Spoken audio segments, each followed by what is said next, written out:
I'd like to also say we're in a tight spot as far as what are we going to do about the oil?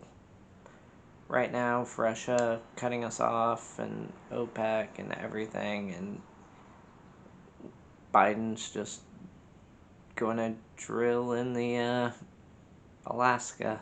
So we're doing that. That'll kind of make it better for us, I guess. It's gonna be a crazy and wild ride. We are nowhere near getting off of fossil fuels. If anyone tells you different, we're not. It's not happening.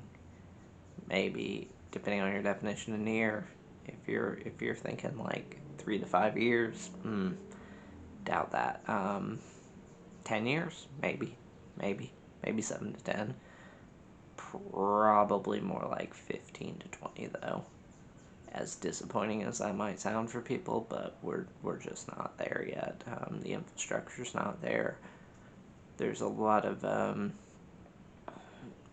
problems with battery sourcing that would need to be addressed first before we could really go forward with this, unless we just make some kind of like monorail electric train infrastructure that you hook your car up to.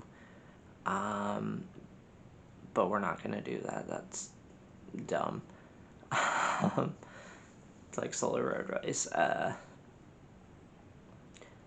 We'll have to do something, and when we have to do something, we'll do something.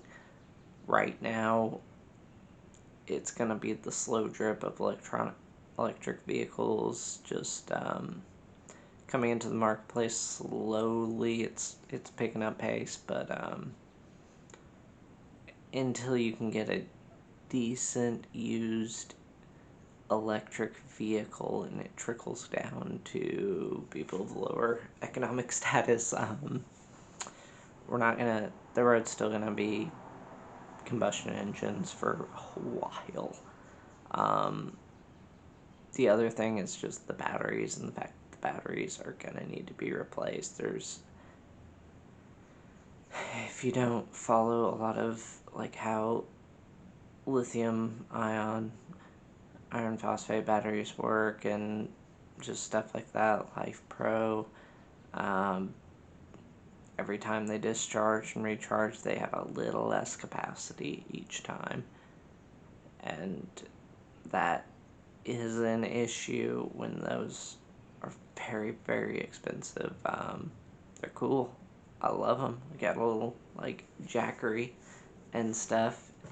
And I want a bigger one, but when you're talking thousands of dollars to replace a battery, like, probably the size battery you need would probably be in the $5,000 to $9,000 range, and it's gonna last for like 2 years, like before capacity degrades, and like it's still usable, but now it's just you're running on a limited time. And I have a 5, 6 year old phone that, like, at this point of charging it, discharging it almost every day for years and years. Yeah, like I take it off the charger and it's at 97%. By the time like 4 or 5 hours have passed, not even really using it, now it's at like 80, 75%. Like the battery's shot. It can't hold the charge anymore. So that's a problem. I don't know if there's any way to like retrofit and do something to help the like stuff hold more of a charge. I don't know. I don't know that much about it. I know a little bit, but not much. Have to research it, but yeah, I know in the other ones, like the lead acid ones, you can like clean the plates. You can drain the acid, you can clean the plates, you can refill the electrolyte solution, and then there you're good to go. Probably something similar to that, but like it's not worth it.